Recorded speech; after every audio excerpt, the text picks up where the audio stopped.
جی ہاں جی، تو 262 ہماری تھی آیت آج انشاءاللہ تعالی. اور دیکھیے کیا ہم نے پڑھا تھا لاسٹ بات آ رہی تھی خرچ کرنے پر. تو اس پر ہم نے ڈسکس کیا تھا کہ جتنی بھی پیچھے باتیں آ رہی ہیں، تینوں قصے آ رہے ہیں، اور پھر اس سے پہلے خرچ کرنے کی بات آئی. یہاں سے جو آپ کا یہ پورا ایک کانٹیکس میں ساری باتیں جا رہی ہیں. جو آپ کا ایک چیپٹر شروع ہوا، جو آپ نے یہاں پر پڑھا آیت نمبر 252 میں، یہاں سے جب آپ کا سٹارٹ ہوا تو اس میں خرچ کرنے کی بات آئی کہ مرنے سے پہلے خرچ کر لو. اس کے بعد آیت الکرسی آئی. ہم بار بار اس لیے اس کو فوکس آپ کو کروا رہے ہیں کہ سب ایک دوسرے سے ریلیٹ کرتا ہے. ٹھیک ہے، مرنے سے پہلے کیوں خرچ کر لو؟ کیونکہ یہی تمہارا خرچ کرنا تمہیں آخرت میں کام آئے گا.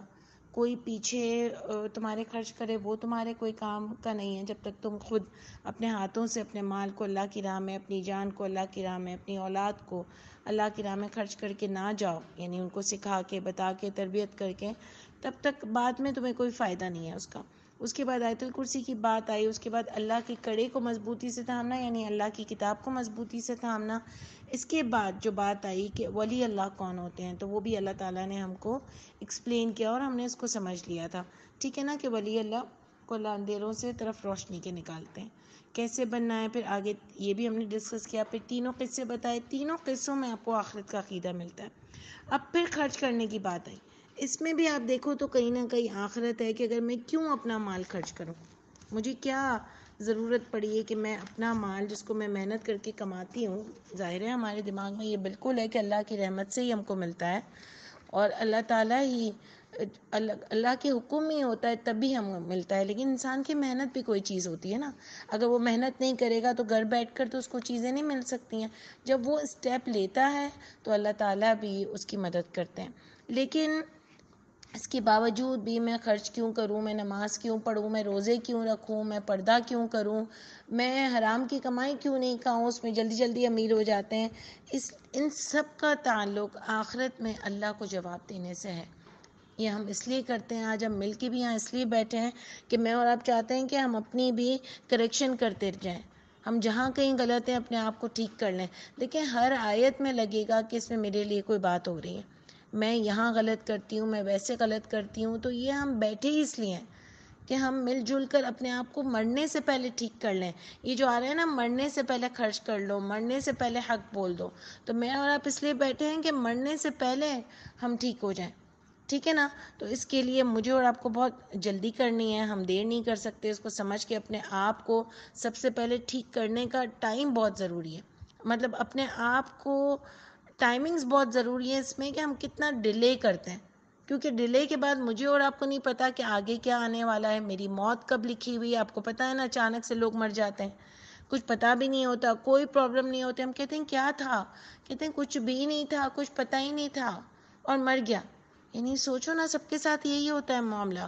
جو بھی ہم سنتے ہیں، کچھ لوگ بیماری کے بعد مرتے ہیں لیکن بیماری بھی اچانک ڈائگنوز ہوتی ہے، کچھ اچانک مر جاتے ہیں. تو دیکھیں کوئی ٹائم ٹیبل نہیں ہے. تو ہم اگر کل کل کل کرتے رہیں گے تو پھر ہم آخرت کی تیاری کیسے کریں گے؟ اسی لیے مجھے اور آپ کو بہت جلدی فوکس ہونے کی ضرورت ہے، اور خاص کر کے اپنے آپ پر فوکس ہونے کی ضرورت ہے. ٹھیک ہے نا. اس پر مجھے ایک آیت بہت اچھی لگی تو میں نے سوچا میں آپ سے بھی شیئر کروں. سورہ صف کی آیت یہ میری بہت بہت فیوریٹ لگتی ہے مجھے، کہ اس میں جو اللہ تعالیٰ فرماتے ہیں کہ اے ایمان والو، کیا میں تمہیں بتاؤں ایسی تجارت جو تمہیں تنجیکم من عذاب علیم، جو تمہیں عذاب علیم سے بچا لے. میں تمہیں ایسی تجارت بتاؤں؟ تو ہم سب چاہیں گے نا سننا کہ اللہ جی ایسی کیا تجارت ہے. اور آپ دیکھیے گا یہ جو اس آیت میں آتا ہے نا، وہ سارے ہم نے جو پڑھا نا اس سے ریلیٹ کرتا ہے. کیا چیز آتی ہے؟ اللہ نے تم ایمان لاؤ اللہ پر، اس کے رسول پر ایمان لاؤ، یعنی اللہ کی کتاب پر ایمان لاؤ، اپنے عقیدے کو مضبوط کر لو. رسول جو اللہ کی کتاب لے کر آئے تھے اس پر ایمان لاؤ. وَتُجَاهِدُونَ فِي سَبِيلِ اللَّهِ، اور اللہ کی راہ میں جہاد کرو.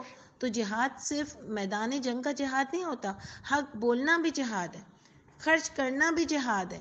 یہ ساری چیزیں جہاد میں آتی ہیں کہ جہاں آپ کو اپنے دل کو مارنا پڑتا ہے. ٹھیک ہے نا. ایک تو ہمارا اللہ نے ہم پر حکم کیا ہے، ہمارے اوپر فرض ہے اللہ کی راہ میں خرچ کرنا. دوسرا ایکسٹرا کا دینا، جہاں یہ بات آ جاتی ہے کہ قرض حسنہ کون دے گا، تو اس کی بات آ جاتی ہے. تو یہ بھی دل پہ بھاری پڑتا ہے تھوڑا، لیکن اگر یہ جہاد کر لو نا آپ کے مجھے آخرت میں عذاب علیم سے بچنا ہے تو میں یہ چیزیں ضرور کروں گی. تو تجاہدون، ایک تو حق کا پیغام پہنچانا، سب سے بڑے تو وہی تھے جو اللہ کی راہ میں زمینوں پہ لڑتے تھے، اپنی جان کی بازیاں لگاتے تھے. آج بھی جو یہ کر رہے ہیں وہ بہت بڑے لوگ ہیں. جان کی بازی لگانا کوئی آسان بات نہیں ہوتی. گھر بیٹھ کے ہم بولتے رہتے ہیں لیکن یہ بہت مشکل کام ہے، اور یہ وہ انسان کر سکتا ہے کہ واقعی جس کو اللہ سے بہت پیار ہو اور اس کو پتا ہو کہ اس کے بہت بڑا اجر ہے. اور انشاءاللہ میں یہ چیز کر کے رہوں گا. تو آپ دیکھو تجاہدون فی سبیل اللہ باموالکم وانفسکم، جو میں یہ آپ کو بات کر رہی تھی کہ اپنی مالوں سے اور اپنی جانوں سے جہاد کرو. تو آپ نے جو سبق پڑھا پیچھے، یہ کتنا خوبصورت سبق اس سے ریلیٹ کرتا ہے کہ آپ کو اس میں ایمان کا بھی عقیدہ دیا گیا، خرچ کرنے کا بھی عقیدہ دیا گیا، اللہ کے کڑے کو مضبوطی سے تھامنا یعنی حق پر چلنے کا عقیدہ دیا گیا، ایمان کا عقیدہ دیا گیا، اپنی جان کو اللہ کی راہ میں لگانے کا عقیدہ دیا گیا کہ اللہ کے لیے کام کرو. اور اب دیکھو اس کی کتنی پیاری اللہ تعالیٰ نے اس کے ریوارڈز رکھے ہیں کہ اللہ تعالیٰ فرماتے ہیں کہ وہ گناہوں کو معاف کر دیں گے، جنت دیں گے، وہ مساکن طیبہ فی جنت عدن، اور پاکیزہ گھر عطا کریں گے جنت میں. ذالک الفوز العظیم. یہ آیت مجھے اتنی پسند ہے کہ اگر آپ صرف اتنی سی آیت لے کر اپنے آپ کو روز اس پہ ٹیلی کرو نا کہ دیکھیں ہم سب کو جنت چاہیے، ہم سب کو مساکن طیبہ چاہیے، یہی ہے کامیابی بڑی. دیکھیں دنیا میں تو ہوتی ہے نا کامیابی بڑی، ذالک الفوز العظیم بہت ساری ہوتی ہیں. ہمارے بچوں کو ہم لوگ اچھا پڑھا دیں، ان کی شادیاں کرا دیں، ہم اچھے گھر میں رہ جائیں، نارمل گھر بھی ہو، ہمارا اپنا ہو، تو ہم سمجھتے ہیں یار اللہ کا شکر ہے میں نے زندگی میں یہ تو کر لیا، اور اچھی بات بھی ہے، اس میں کوئی بری بات نہیں ہے. لیکن اللہ ذالک الفوز العظیم کو کچھ اور بتاتے ہیں کہ یہ ہے بڑی کامیابی کہ آخرت میں تم کامیاب ہو جاؤ، تم اپنی ڈیسٹینیشن پر پہنچ کر بالکل ٹاپ رینکنگ میں آ جاؤ، یہ ہے اصل کامیابی. تو اللہ بھی ہمیں بتا رہے ہیں کہ تم یہ کام کرو گے تو دیکھنا تمہیں کتنی اچھی جنت ملے گی، کتنی خوبصورت تمہیں مقام ملے گا، اور تم اس دن کامیاب رہو گے. تو بتاؤ آپ سب کو یہ نہیں ہوتا؟ یہ ہم سب جو یہاں بیٹھے ہیں، ہم جو روزے رکھ رہے ہیں الحمدللہ، ہم جو قرآن لے کے بیٹھے ہیں، ہم یہی چاہتے ہیں نا کہ اللہ جی اس دن آپ کے پاس جب ہم پہنچے تو ہم سرخروئی کے ساتھ پہنچے. تو آپ دیکھو یہ ہم کو کرنا ہے، اپنی مالوں سے جہاد کرنا ہے، اپنی جانوں سے جہاد کرنا ہے. جانوں سے جہاد کیا ہے؟ آپ کو اللہ کے کلام کو لوگوں تک پہنچانا ہے، اور منہ سے آپ کو پہنچانا ہے. آپ میں ٹیلنٹ ہے، آپ بول کے کریں، آپ لکھ کے کریں، آپ اگر کچھ نہیں کر سکتے تو آپ گھر میں بتائیں، آپ آن لائن بیٹھ کر کریں، آپ کہیں کمنٹس میں لکھ دیا کریں اگر کہیں غلط بات ہو، لیکن یہ کام کرنا ہے اپنی جانوں سے. اور فیلڈ ورک میں سمجھتی ہوں اللہ کے لوگوں کے لیے بھی نکلنا ہے جو اس طریقے سے بیچارے مشکل میں پھنسے ہوئے ہوتے ہیں، جن کو بہت پرابلمز ہوتی ہیں، ان کو بھی آپ کو دیکھنا ہے. لوگ فیلڈ ورک کا بہت کام کرتے ہیں، بہت زیادہ کام کرتے ہیں. آپ کو میں نے بتایا کہ کل ایڈی صاحب کا میں نے آپ کو بتایا SIUT ہے، اور شوکت خانم ہے، یہ سارے لوگ فیلڈ ورک میں جو کام کر رہے ہیں نا، یہ بھی بہت بہت اونچے درجات پر پہنچیں گے. لیکن اس کے ساتھ ساتھ ایمان، عمل صالح بھی بہت ضروری ہے. دیکھیں سوشل ورک اکیلا کچھ نہیں کر سکتا، ایمان تو بہت ضروری ہے سب سے زیادہ، لیکن ایمان کے ساتھ آپ کو لوگوں کے لیے خرچ بھی کرنا پڑے گا، اللہ کے دین کو بھی پروموٹ کرنے کا. یہ سب چیزیں ساتھ ساتھ چلتی ہیں، تب جا کر اتنا پیارا جنت کا گھر مل سکتا ہے. اس کے بغیر کوئی بھی چیز ممکن نہیں ہے. ویسے آپ کو بتاؤں تو جو نان مسلمز ہوتے ہیں، ہو سکتا ہے وہ عقیدے کے لحاظ سے بھی بہت پیارے انسان ہیں، وہ تو نام ہم نے رکھ لیے ہیں ایک دوسرے کے کہ کرسچنز اور ہندو اور جو بھی ہیں، لیکن اگر کوئی عقیدے کے لحاظ سے بہت پرفیکٹ ہیں کہ وہ صرف اللہ کو مانتے ہیں اور نبی کو بھی مانتے ہیں، اور ان کی جو پرفیکٹ کتاب ہے اس پہ چل رہے ہیں اور اللہ کی راہ میں خوب خرچ بھی کر رہے ہیں، تو وہ بھی کامیاب ہوں گے. لیکن میں صرف آپ کو بتانا یہ چاہ رہی تھی کہ یہ لوگ بہت اللہ کی راہ میں خرچ کرتے ہیں. آپ دیکھو کہ بہت سارے لوگ اس میں، یہ لوگ لوگوں کے لیے بہت خرچ کرتے ہیں، لیکن وہاں اگر عقیدہ مائنس ہے تو پھر پرابلم آ سکتی ہے. میں اور آپ بھی منہ سے تو بڑا کہہ دیتے ہیں لا الہ الا اللہ، ہم تو مسلمان ہیں، لیکن اگر ہمارے عمل میں بھی کمی ہے اور ہم خرچ بھی بہت کر رہے ہیں، لیکن حرام کا پیسہ ہمارا آ رہا ہے، کسی کے ساتھ زیادتی کر کے پیسہ آ رہا ہے، کسی کو جھوٹی باتیں کر کے ہم پیسے کما رہے ہیں، کسی کا ہم نے حق مارا ہوا ہے، تو یہ سب چیزیں کچھ بھی قبول نہیں ہوں گی. تو خیر اینی ویز یہ آیت مجھے اچھی لگی تھی. ہم نے کہا ہم دیکھیں ہمارے سبق سے بھی ریلیٹ کرتی ہے. تو آپ دیکھو کہ اللہ تعالیٰ نے جو یہاں پر یہ فرمایا جو ہم نے کل پڑھا کہ ایک دانے سے 7 پلانٹس نکلتے ہیں، 7 پودے، اور ہر پودے میں 100 دانے. اور پھر اللہ تعالیٰ نے فرمایا کہ میں بڑھا بھی دیتا ہوں اور دگنا کر دیتا ہوں. اس کے اجر کو اس کی سنسیئرٹی پہ ڈیپینڈ کرتا ہے، اس نے جس طریقے سے اللہ کی راہ میں اپنا مال خرچ کیا. بہت مشکل میں کل ہم نے اس کو ڈسکس کیا تھا کہ اگر بہت غریب ہے 1 روپیہ بھی خرچ کرتا ہے، 5 روپے بھی خرچ کرتا ہے، 10 روپے بھی خرچ کرتا ہے تو بہت آگے ہوگا قیامت میں ہم سے، کیونکہ بہت مشکل میں اس کے لیے تو یہ ایک چھوٹا چھوٹا پیسہ بھی اس کے لیے بہت معنی رکھتا ہے، جو کہ ہم کو پتہ نہیں چل رہا ہوتا ہے. اچھا جی، اس میں پھر آپ دیکھیں کہ اللہ تعالیٰ نے فرمایا آگے الذین، وہ لوگ جو ينفقون فی اموالہم، وہ لوگ جو وہ خرچ کرتے ہیں اپنے مالوں میں سے، فی سبیل اللہ، اللہ کی راہ میں. ثم، آپ دیکھیں خرچ تو کرتے ہی ہیں لیکن اس کے بعد کیا کرنا ہے؟ ثم یتبعون، پھر وہ نہیں پیچھے پڑتے، یعنی بعد اس کے یہ کام نہیں کرتے، ما انفقوا، جو خرچ کیا انہوں نے، منا ولا اذی، یعنی مال خرچ کرتے ہیں پھر خرچ کرنے کے بعد نہ احسان جتاتے ہیں اور نہ ہی اذیت دیتے ہیں. یعنی دیکھو یہ بڑی امپورٹنٹ آیت ہے. اللہ تعالیٰ ان کے لیے کہہ رہے ہیں کہ ان کے لیے آگے بڑا ریوارڈ آ رہا ہے کہ وہ جو اپنا مال خرچ کرتے ہیں اللہ کی راہ میں، پھر وہ خرچ کرنے کے بعد کسی کے اوپر کوئی احسان نہیں جتاتے اور نہ ہی اذیت دیتے ہیں باتوں سے. تو یہ بڑی امپورٹنٹ آیت ہے. اور خاص کر کے جو ہمارے سامنے لوگ ہوتے ہیں نا، ہمارے غریب رشتہ دار، ہمارے نوکر، ہمارے سامنے جو لوگ ہوتے ہیں، ان پر ہم خرچ کر کے بہت احسان جتاتے ہیں. وہ بیچارہ ہمارے سامنے ایک اٹھ کر بھی نہیں دیکھ سکتا، آنکھ اٹھا کر بھی نہیں دیکھ سکتا اگر ہمارے گھر کے غریب رشتہ دار ہوں. تو میں نے خود لوگوں کے گھروں میں یہ چیز دیکھی ہے کہ وہ ایسا ان کے سامنے بیچارہ مظلوم ہوتا ہے، کیونکہ اگر آگے سے ان کے سامنے کچھ بول دینا تو ایسی انسلٹ ہوتی ہے، اور پیچھے سے لوگوں کو بتایا جاتا ہے کہ دیکھو کیسی زبان چل پڑی ہے، میں اس کے لیے میرا کھاتی ہے، میرا پیتی ہے، اور اتنی باتیں کرتی ہے سامنے سے. اور ایسی کڑی نظر ہوتی ہے ہماری ان پر کہ اگر انہوں نے ایک چیز بھی گھر میں کچھ لے لی نا تو ہم بولیں گے دیکھو یہ ضائع کرنے کی کیا ضرورت تھی. میں نے خود دیکھا ہے. اور یقین کرو کہ ایسا پیسہ نہ خرچ کرو تو بہتر ہے. یعنی اللہ فرماتے ہیں کہ جو خرچ کرتے ہیں اور احسان اور اذیت نہیں جتاتے. یہ آپ دیکھو ہمارے سامنے والے جو ہم جن پر احسان کرتے ہیں نا، وہ اگر ہمارے ساتھ کچھ ایسا ویسا کریں نا، ہم کو ان پر زیادہ غصہ آتا ہے. ہم کہتے ہیں یہ ہیں ہی اس قابل، ان کے ساتھ تو کچھ کرنا ہی نہیں چاہیے، چاہے ہمارے نوکر ہو. ہم ان کو دیکھ دیکھ کے زیادہ غصہ کرتے ہیں کہ میں نے کل تم کو یہ دیا تھا، میں نے پرسوں تم کو یہ دیا تھا، اچھا یہ میرا سوٹ تو دیکھا کتنا اچھا لگ رہا ہے، یہ دیکھو میں نے نکال دیا. اور یہ کرتے ہیں وہ کرتے ہیں، یعنی ذلیل کر کے رکھ دیتے ہیں. بس اللہ تعالیٰ ہم سب پر رحم کریں. دیکھیں یہ بہت امپورٹنٹ بات ہے کہ کہاں کہاں ہم کس پر کیا کرتے ہیں. اور خاص کر رشتہ داروں میں، رشتہ دار یتیموں میں ہم یہ چیز بہت کرتے ہیں. یتیموں کے ساتھ بھی ہمارا سلوک بہت برا ہوتا ہے.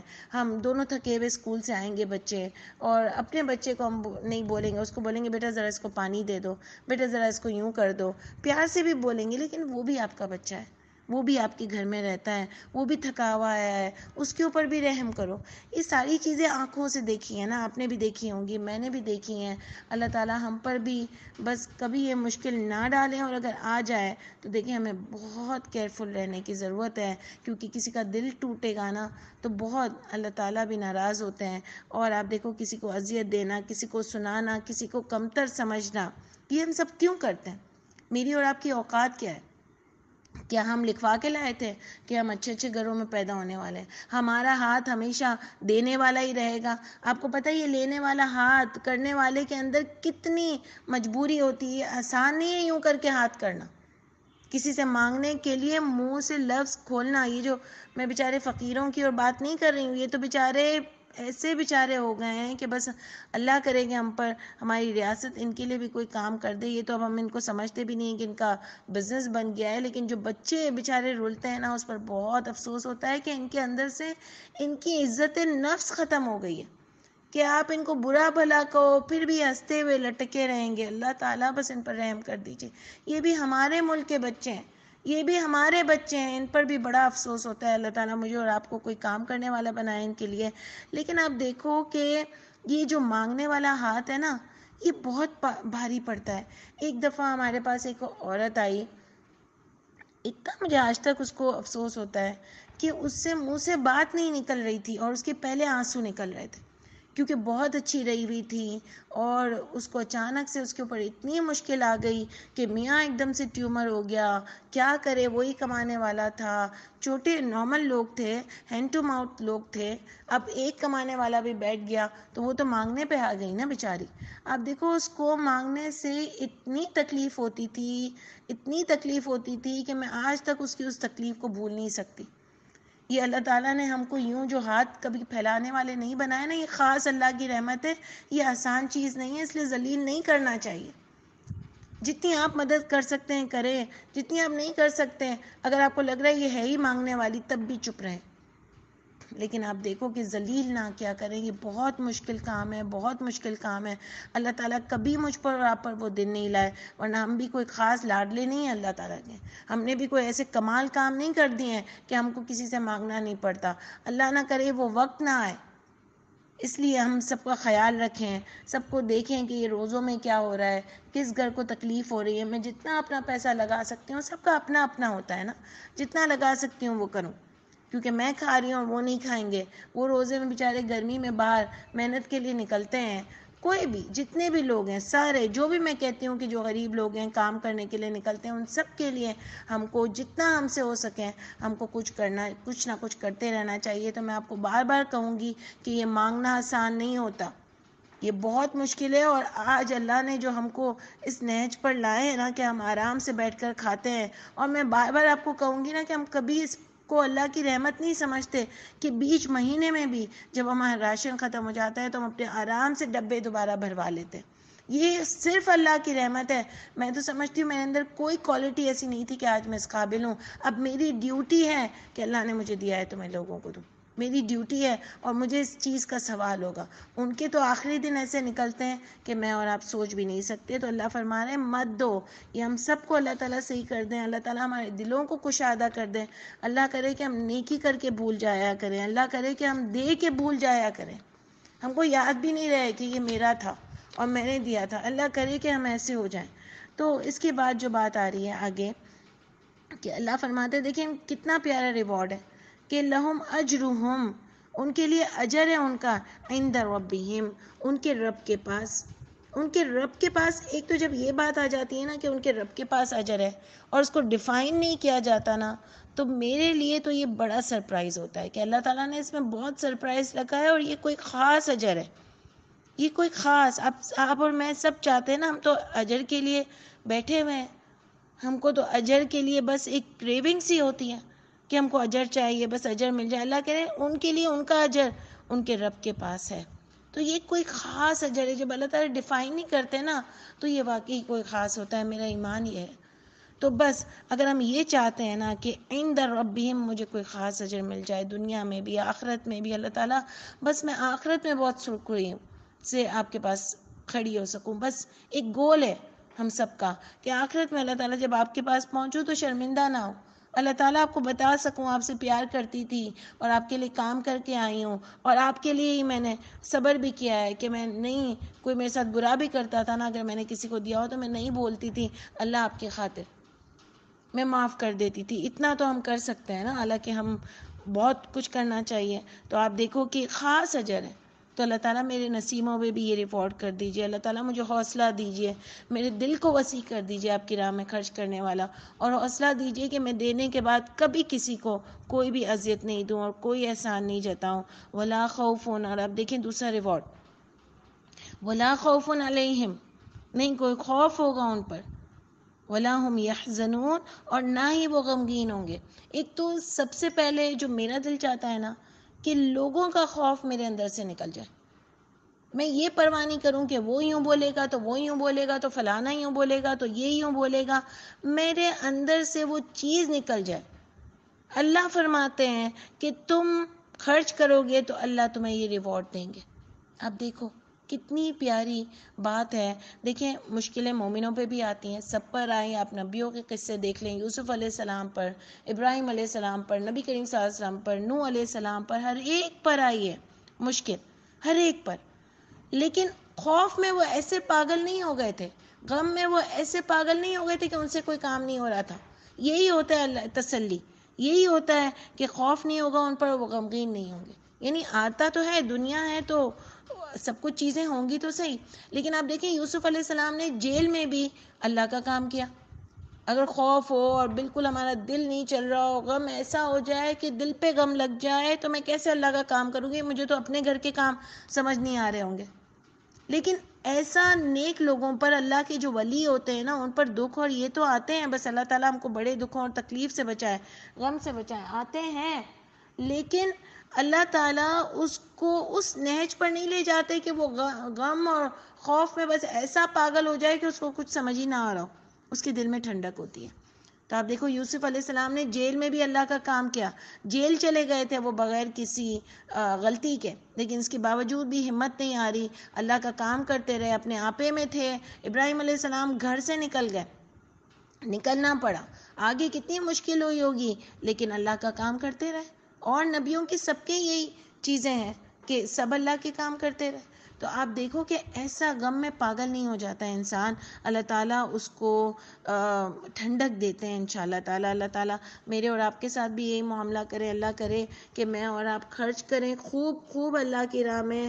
اللہ کرے کہ اللہ تعالیٰ دنیا میں چیزیں لے کر اپنے اوپر خرچ کر کے مجھے اتنی خوشی نہ ہو جتنی آپ کی راہ میں خرچ کر کے ہوتی ہے. اللہ کرے کہ میرے ساتھ ایسا معاملہ ہو جائے, اور اللہ تعالیٰ خوشیوں کے ساتھ میرا اس دنیا سے دل نکال دیجئے. تو آپ دیکھیں یہ خاص پوائنٹ ہے, ساری اخلاقی تربیت میری اور آپ کی ہو رہی ہے. اور آپ دیکھو کہ ہمیں بہت اپنی زبانوں پر بڑے کنٹرول کرنے کی ضرورت ہے. پھر دیکھیں اللہ تعالیٰ آیت نمبر 263 میں بھی یہی بات کرے. 263 میں بھی اللہ تعالیٰ یہی بات فرماتے ہیں کہ قول معروف, بات کرو اچھی, وہ مغفرہ اور درگزر کر دیا کرو. یعنی بات کرو اچھی اور درگزر کر دیا کرو. تو پہلے اس چیز کو لیتے ہیں. ایکچولی اس کا جو آگے کا ریلیٹ کرتی ہے بات کہ اچھی بات کرو, معاف کر دو, خیر من صدقہ, بہتر ہے ایسے صدقے سے, یتبعها, جس کو اس صدقے سے بہتر ہے, یتبعها اذى, جس کے بعد اذیت دی جائے. اس صدقے سے یہ بہتر ہے کہ تم بات اچھی کر لو اور معاف کر دیا کرو. ٹھیک ہے نا. تو دیکھیں اب اس کو دو اس میں ہم شیئر کر کے بات کرتے ہیں. کہ ایک تو اللہ تعالیٰ فرماتے ہیں کہ ہر ایک سے اخلاق سے بات کرو. اخلاق تو ہونا ہی چاہیے نا, ہر ایک سے اخلاق سے بات کرو. اس کی افسوس کے ساتھ اس کی بہت کمی ہے ہمارے اندر اخلاق سے بات کرنے کی. کیونکہ غریب سے بھی اخلاق سے بات کرو, بڑے لوگوں سے تو ہم بہت اخلاق سے بات کرتے ہیں, ہمارے جو سرکل میں لوگ ہوتے ہیں ان سے تو ہم بہت اخلاق سے بات کرتے ہیں, لیکن ہم اپنوں سے چھوٹوں سے اچھی بات نہیں کرتے, ہم اپنے غریبوں سے اچھی بات نہیں کرتے. تو سب کے لیے آ رہا ہے کہ اچھی بات کیا کرو, معروف. اور اس پر میں اور بھی پوائنٹس لوں گی کہ قول معروف, نیکی کی بات بتایا کرو. جو امر بالمعروف سے بھی ہم اس کو لے سکتے ہیں کہ وہ باتیں لوگوں میں بتایا کرو, اچھی بات, اللہ کی باتیں, وہ بھی لوگوں کو کہیں نہ کہیں امر بالمعروف کیا کرو. ایک دوسرا پوائنٹ ہم اس میں یہ بھی لیں گے. پہلا ہم نے لیا اخلاق سے لوگوں سے بات کیا کرو, اچھی بات کیا کرو. نمبر 2 اللہ کی باتیں بتایا کرو لوگوں کو, جو اللہ نے معروف تمہیں قرآن میں بتایا ہے وہ بھی لوگوں کو بتایا کرو. ٹھیک ہے. تو اخلاق بہت ضروری ہے. اور یہی سب سے بڑی بات ہے کہ دیکھیں نا, ہم روزے رکھ کے تو ایسے پاگل ہوتے ہیں اور لوگوں کے اوپر اتنا اپنا غصہ ظاہر کرتے ہیں کہ ایسا لگتا ہے ہم نے کسی دوسرے پر احسان کر دیا ہے روزہ رکھ کے. یہ روزہ جو ہم رکھ رہے ہیں نا اپنی ذات کے لیے رکھ رہے ہیں, اور اپنے گناہ معاف کروا رہے ہیں, اور اپنے اندر نفسانی خواہشات کو ایک مارنے کا.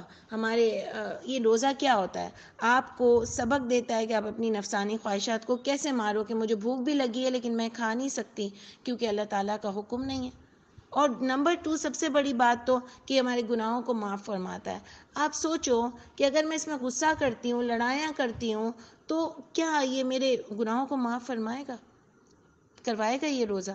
یہ میرے اخلاقی تربیت کر رہا ہے، میری نفسانی خواہشات کو میں مار پا رہی ہوں اس طرح کہ روڈوں پہ آپ دیکھو تو گاڑی چلا رہے ہو اگر آپ، تو آپ دیکھو کہ اگر ذرا سا بھی کچھ ہو جائے تو گالیوں پہ گالیاں، مار کٹائی شروع ہو جاتی ہے، استغفر اللہ۔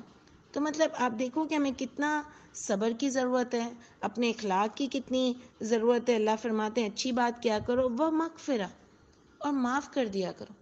آپ دیکھیں اللہ تعالیٰ نے ہم کو اجازت دی ہے کہ بدلہ بھی تم لے سکتے ہو، لیکن اس کے بعد بھی آخر میں جو اللہ تعالیٰ نے فرمایا نا، اللہ نے فرمایا معاف کر دو تو بہتر ہے۔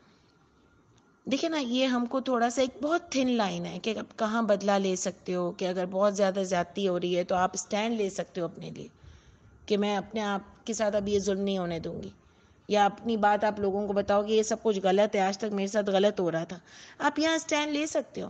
لیکن اگر کسی نے آپ کے ساتھ زیادتی کی اور ایسا ہو رہا ہے کہ آپ کو اس سے کوئی فرق نہیں پڑ رہا ہے، تو آپ معاف کر دو، اپنا پوائنٹ آف ویو کلیئر کرنے کے بعد بھی اس کو معاف کر دو۔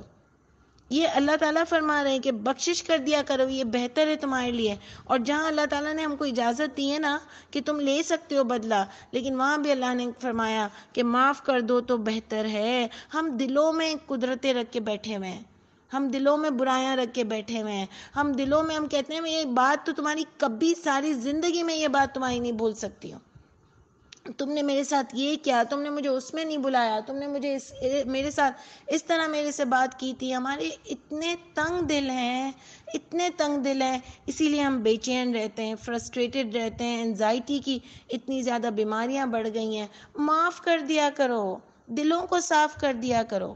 اب دیکھو، جب میں شروع میں جب برقع پہنا نا، مجھے بہت زیادہ بھاری پڑتا تھا۔ ساری عورتیں تو نہیں ہماری کلاس میں، لیکن میں اگزامپل اپنی دے رہی ہوں کہ مجھے بہت شروع میں نا اپنے آپ کو کور کرنا میرے لیے، میں اتنی آؤٹ تھی اور اتنا سب کچھ تھا، مطلب یہ کہ میرے لیے شاید یہ میرے لیے سب سے بڑی چیز تھی اس زمانے میں جب نیا میں نے قرآن کو پڑھنا سیکھا تھا۔ تو مجھے بہت مشکل لگتا تھا، مجھے تھا کہ میں تو یہ کبھی کر ہی نہیں سکوں گی۔ آج جب اتنے سالوں بعد میں یہ دیکھتی ہوں نا، تو میں کہتی ہوں کہ اس وقت وہ بہت آسان چیز تھی، لیکن اپنے آپ کو اندر سے پیور کرنا اور اپنے آپ کو اندر سے صاف کرنا اور اپنی خود کی غلطیوں کو ٹھیک کرنا، اپنے آپ کو بہترین انسان بنانا نا، میرے لیے آج سب سے زیادہ مشکل ہے۔ اپنی نفسانی خواہشات کو مارنا، دنیا سے اپنا دل نکالنا، یہ سب سے زیادہ مشکل کام ہے۔ وہ تو ایک چٹکی کا کام تھا جو اس وقت مجھے مشکل لگ رہا تھا، لیکن آج اتنے سالوں بعد بھی ابھی تک میں اپنے آپ کو پورا ٹھیک نہیں کر پائی۔ بس اللہ تعالیٰ ہم سب کو، مجھے سب سے زیادہ پہلے اپنے آپ پر ورک کرنے والا بنائے، اپنے آپ کو صحیح کرنے والا بنائے۔ اللہ فرماتے ہیں دلوں کو صاف کر دو۔ اللہ تعالیٰ آج ہی میں آپ سے دعا مانگتی ہوں، آپ سے میں بخشش مانگتی ہوں کہ اللہ تعالیٰ آپ مجھے معاف کر دیں۔ جتنے بھی لوگوں نے اگر میرے ساتھ زیادتی کی ہے، میں ان سب کو معاف کرتی ہوں۔ اللہ تعالیٰ جہاں جہاں میں نے لوگوں کے ساتھ زیادتی کی ہے، آپ مجھے معاف کر دیں، اور میں انشاءاللہ کوشش کروں گی کہ اگر میں نے کسی کے ساتھ زیادتی کی ہے تو میں اس کو ٹھیک بھی کر لوں ان کے ساتھ انشاءاللہ تعالیٰ۔ تو آپ دیکھو یہ بڑی بات ہے، اللہ تعالیٰ فرماتے ہیں بہتر ہے اس صدقے سے، بہتر ہے خیر من صدقہ یتبعها اذی، کہ تم اذیت دو، اس سے بہتر ہے کہ تم یہ کام کر لو، معروف کی بات کرو، معاف کر دیا کرو، لیکن اذیت کے ساتھ صدقہ دینا بالکل ہی تمہارے صدقے کو قبول نہیں کرے گا۔ یعنی اذیت دے کے تم کسی کو باتیں سنا کے اگر صدقہ دینا ہے، اس سے بہتر ہے کہ یہ کام ہی نہ کرو۔ یہ کام کر لو کہ تم معروف کی بات کرو اور مغفرت مانگو، اللہ درگزر کیا کرو، خود بھی مغفرت مانگو اور لوگوں کو بھی درگزر کر دیا کرو۔ یہ والا پارٹ آ رہا ہے، سوری آپ کے کلاس کا ٹائم زیادہ ہو گیا، یہ خیر من صدقہ یتبعہ اذی، اس کو ہم اور ڈسکس کریں گے۔ آگے آتا ہے واللہ غنی حلیم، اللہ بڑے بے نیاز اور بردبار ہیں۔ کل انشاءاللہ آگے والی آیت کے ساتھ ہی یہ ریلیٹ بھی ہوگا اور اس کو ہم انشاءاللہ تعالی اور ڈسکس بھی کریں گے۔ سبحان ربک رب العزت عما یصفون وسلام علی المرسلین والحمد للہ رب العالمین۔